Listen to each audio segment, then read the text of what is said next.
Hello everyone, welcome back. In this video, I will show you how to remove credit or debit card from crypto.com. For that, you need to come to crypto.com and then you just have to simply log in into your account if you haven't already. Afterwards, tap on the accounts tab in the bottom and select the crypto wallet option. Then you need to select the transfer button and select cryptocurrency, or what you can do is you can simply tap on the buy button and then you just have to select the cryptocurrency that you want to purchase. Don't worry if you are not going to purchase any of the cryptocurrencies over here, so you just have to simply select it. Then you will be able to see whichever payment method that you have selected over here.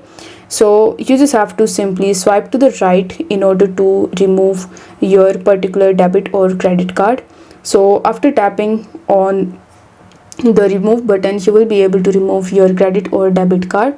So here you just have to simply swipe to the right and then you will be able to remove it from your account.